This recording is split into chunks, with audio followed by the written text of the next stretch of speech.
శ్రీ రాజీవ్ గాంధీ గారి దేశంలో సాంకేతిక నైపుణ్యమే నిరుద్యోగ సమస్యకు పరిష్కారం.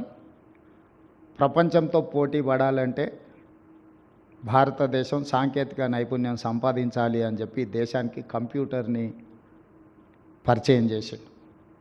ఆ కంప్యూటర్ని పరిచయం చేసిన క్రమంలోనే శ్రీ రాజీవ్ గాంధీ గారి నిర్ణయం మేరకు ఆంధ్రప్రదేశ్లో ఆనాటి ముఖ్యమంత్రి నేదురుమల్లి జనార్దన్ రెడ్డి గారు 1992లో ఐటీ సెక్టర్ కోసం మొట్టమొదటి పునాది రాయి వేయడం జరిగింది. తర్వాత ఆ కార్యక్రమం ఆగిపోవడం, ఆ తర్వాత నారా చంద్రబాబు నాయుడు గారు ఉమ్మడి రాష్ట్రానికి ముఖ్యమంత్రిగా బాధ్యతలు చేపట్టడం,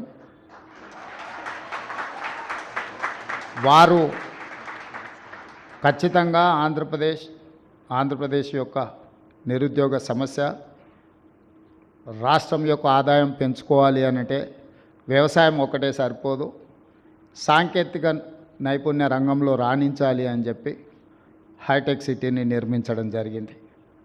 హైటెక్ సిటీ నిర్మాణంతో హైదరాబాద్ నగరంలో పెట్టుబడులు రావడం, నారా చంద్రబాబు నాయుడు గారు, డాక్టర్ వైఎస్ రాజశేఖర రెడ్డి గారు 3వ నగరంగా సైబరాబాద్ నగరాన్ని నిర్మించారు. ఈరోజు హైదరాబాద్ని 3 నగరాలుగా చూడొచ్చు. హైదరాబాద్ నగరం, సికింద్రాబాద్ నగరం, సైబరాబాద్ నగరం, ఔటర్ రింగ్ రోడ్, అంతర్జాతీయ ఎయిర్పోర్ట్, ఐటీ కంపెనీలు, ఫార్మా రంగము, ఇట్లా ప్రతి రంగంలో హైదరాబాద్ రాణించడం వల్ల ఈరోజు ప్రపంచ స్థాయిలో మన తెలంగాణ రాష్ట్రానికి, హైదరాబాద్ నగరానికి ఒక గొప్ప గుర్తింపు వచ్చింది. హైదరాబాద్ ఏ విధంగా అయితే అభివృద్ధి చెందిందో కాగ్నిజెంట్ కూడా సూర్య గుమ్మడి గారు చెప్పినట్టు 2002లో ఒక చిన్న సంస్థగా ఇక్కడ పని మొదలుపెట్టి ఈరోజు తెలంగాణ రాష్ట్రంలో అత్యధికంగా ఉద్యోగ అవకాశాలు కల్పిస్తున్న 2వ సంస్థగా కాగ్నిజెంట్ రాణించింది.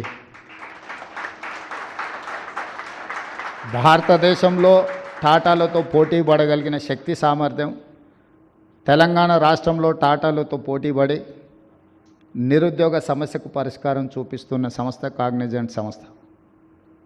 ఈరోజు లక్షలాది మంది తెలంగాణలో చదువుకుంటున్న ఇంజనీరింగ్, నాన్ ఇంజనీరింగ్ స్టూడెంట్స్కి ఉద్యోగ ఉపాధి అవకాశాలు వస్తున్నాయి అని అంటే కంటిన్యూస్గా కులీ కుతుబ్ షాయి నుంచి మొదలు పెడితే